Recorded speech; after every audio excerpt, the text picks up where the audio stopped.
Welcome back, pioneers! We have a fresh new world and we are ready to start getting our hands dirty. Starting making stuff and sending it through the space elevator. But there's still a lot of stuff we have to do. So, what's my first project? Well, a starter factory where we produce the items we use in our day-to-day lives.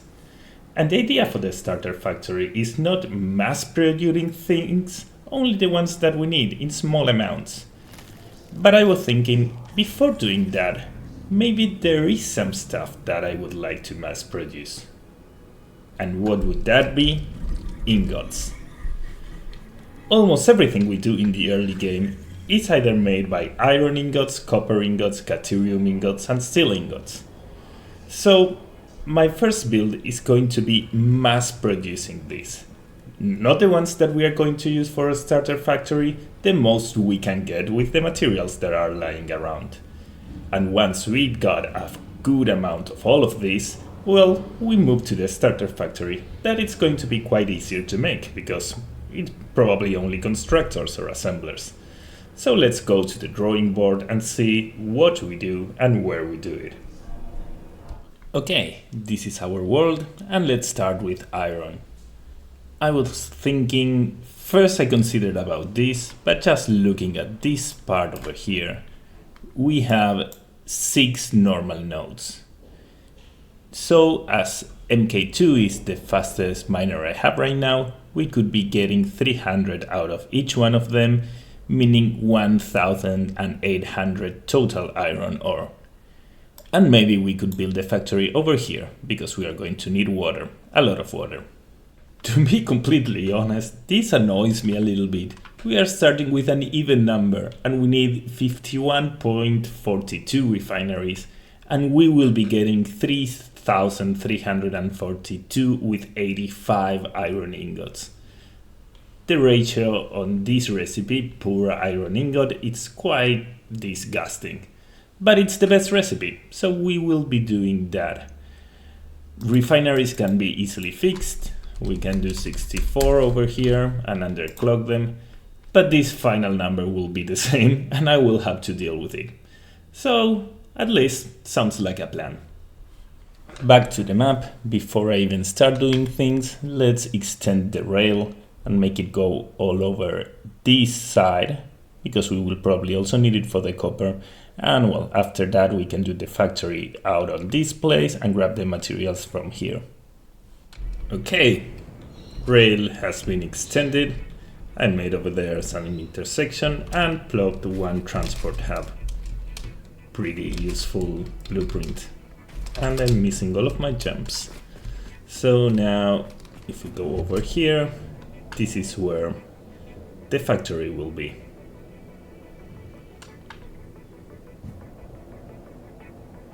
And I changed the blueprints of the rail so that they don't have that many entrances. I don't want to spend so much electricity. We will be building somewhere over here, but I noticed that it might be harder than expected, because that tree over there and that rock over there kind of bothers. And even though it seems, oh, we have infinite space, we don't. Over here we are already close to the invisible line, and I think that nothing can be built past this and the line moves closer. So there's not that much space, even though we are in the middle of the ocean, which is kind of weird.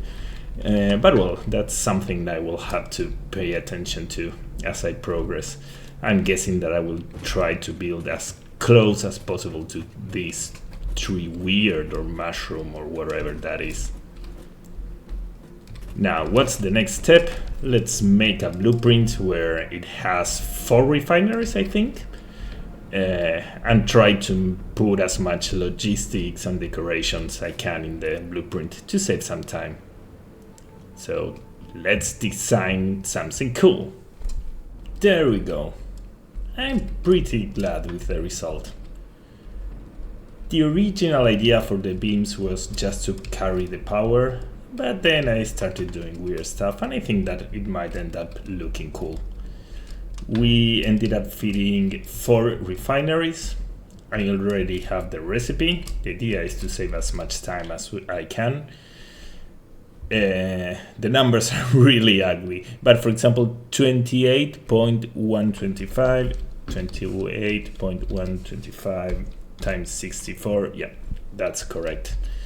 And even though each one needs only 16 water, the water I'm gonna handle it like that. I'm grouping from 2, meaning 1 water extractor for 2 refineries. The water extractors will be extremely underclocked, which is good because we save power. And as we have 1 producer and 2 consumers, and this is absolutely symmetrical, there won't be any issues at all with fluid dynamics. Still, we will need a water pump for each one of these, so maybe I'm not saving that much power, but well, stuff that happens. Then on the inputs I made a load balancer, so that was easy to do, that's the actual input. And on the output, for the time being, I'm leaving it like that. It made no sense merging them because this is a weird number, 62232, so if I merge 4, that's far away from a complete build, so I'm probably going to end up merging 9 and then do something cool to get to 480 builds. So for the time being, that's gonna be like that. And well, there we go. For refineries, most of the logistics, and now we have to start plopping these. We are back to the location where I'm gonna place the factory. I actually moved it a little bit and made this bridge bigger. So now there's some risk that this won't enter because of the invisible line, but the only way to find out is trying. Because of how I made the blueprint, the water extractors will have to be inside the base, and we know that it's 5 blocks of length, so let's just start by placing some water extractors over here. Here they are. It is important for this to work that they are absolutely centered to the gap I placed, that is 5 tiles of length. And now let's try to plop the blueprint and see how it goes. This is how it looks like. By doing my default logistics height, we can see that they will be going on top of the floor, but I don't mind, it actually might be pretty cool. So now these are 4 refineries and we need a total of 64. So if we divide it in 4 rows, each one is 16, and if we place 4 blueprints, that would be 4 blueprints total. So I need to do 4 rows of 4 blueprints and hope everything fits. Let's cross our fingers. The first layer entered without issues. Now let's add 3 more. So this is why I hate my life. All of that one is complete. All of that one is complete. Here the refineries are okay, but the water extractors are not. I can't place it over this point, meaning that I need to move the whole factory. Yay! Very good news. I'm still not done, but wanted to share this. Check the height at which the water extractor goes. It's almost the same as the floor. Over here, it's almost the same as the floor. Over there, it's almost the same as the floor. So far, so good, right? Let's check the last one. How on earth do these things happen? It's way lower. Do we have different depths? I don't know what's going on, but I don't like it that low. Everything needs to be symmetrical. So well, I'll see how can I fix this. And I just realized I'm having that issues with several water extractors. This one barely makes it out of the floor while this one's on top. They are going at different depths. How does this happen? It's not different depths. all of this is extremely deep. I have no idea what's going on here, but I want them to be tidy, and I can't do that. So this is the height I want, but it's not the position I want. And if I use Control to get it fixed to the other one, it goes down. And I don't know how to do this. Even if it took me a long time to place each one of them, it's like I can't right now. This is not in the right position. It's driving me insane. I might have to change everything. Why does it go down? Why?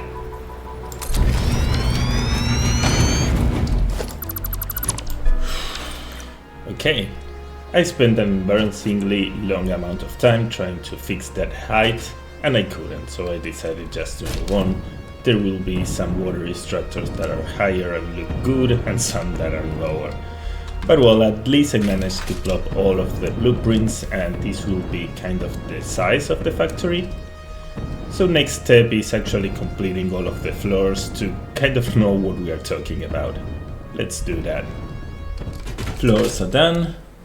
So the next step is going to place lights on our logistics level. That is going to be kind of tricky because we already have a lot of stuff going on. But well, I'll do my best. We are done with the lights. So what I'm going to do next is handle the inputs. We have 4 lines of 16 refineries. So I think that it's going to be easy just to have 4 input belts. Each one with, I don't know how much, whatever it ends up being. That would be 28, 125 times 16. Ah, nice. 4 lines of 450. And I will be bringing them to this side. I don't know if this is going to be the main entrance, maybe we do it somewhere else. This is also going to have a lot of outputs, so we'll improvise as we go through. But for the time being, I have to connect the inputs. And that's going to be pretty easy because I already have groups of 4 load balanced, and I have 4 groups of 4, so that's a pretty easy load balancer. Today is not a good day.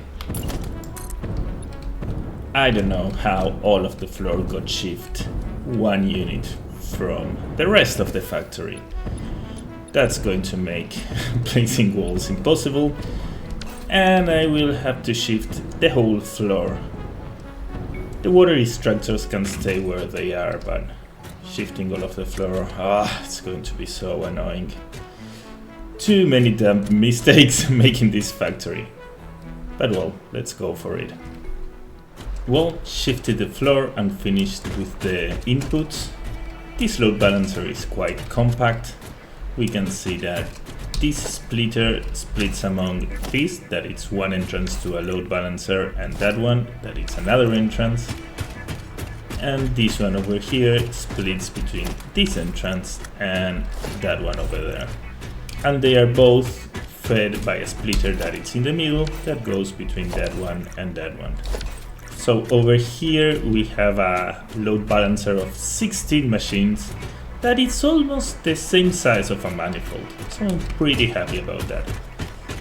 And then as we have a lot of stuff going on the logistics level, I moved the belts to the top level just to make it a little bit organized, and I think that it's also gonna look cool being able to see the iron ore going all the way. So they all get higher from this point, and this one is connected to this wall, and that's the shift. I have no idea how that happened.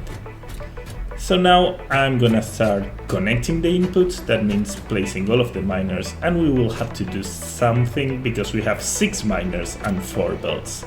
So we'll have to improvise a little bit. 3 iron nodes. Let's put some miners on them. We have our 3 miners, and they will be giving us 3 belts, each one with 300 iron. But we only want 2 belts with 450. Lucky for us, the ratio is pretty simple. I'm gonna be dividing each of these belts by 2, so we will end up with 6 belts, and then I will be merging them in groups of 3, giving us 2 belts with 450. So let's do that. And I made it a blueprint. Nothing fancy over here. We have 3 entrances, 3 splitters, each one splitting into 2, and then 2 mergers, grabbing 3 lines each and putting it into an output. So basically 2 outputs and 3 inputs. This blueprint will be in my repo, but now let's use it. That's our final result. We have 3 miners and we are combining the belts into 2 belts. Now we have to repeat this exact same process on the other 3 nodes. Done with these 3 miners, they are being merged over there. And now we have to take these 2 belts and those 2 belts to our factory, to the entrance that's over there. So let's continue doing boring stuff. Final result. Everything is connected through a glass rail that cuts there through the middle and then continues going on the other side back to our factory. Well, I've been checking the video length and it's getting quite long, and I'm trying to do shorter videos. So I think we'll leave this one right here. We should be able to finish the whole factory and turn it on the next one. I also listened to the clips and noticed the quality was terrible. I did all in one go without hearing, which was a mistake, so I'm really sorry about that. The thing is that I can't correct it, so it was either shitty quality or not showing anything about how I'm doing this factory. And I think that it might end up being pretty cool, so I kind of want to share all of this with you. So I'm sorry for the audio quality. What we'll be doing on the next one, we will be handling all of the outputs. That it's going to be tricky because of this number. And I want full belts as an output. We will be doing that with belt compressors, something new I learned, and I think that it's pretty useful. So there will be some teaching moments on the next one. I hope you guys enjoyed this video. If there's something you don't like, please let me know. Is something you want to see more of, less of? Just tell me so I can course correct. I will be also uploading the blueprints I added to the repo. And I think that's all for now. I see you on the next one.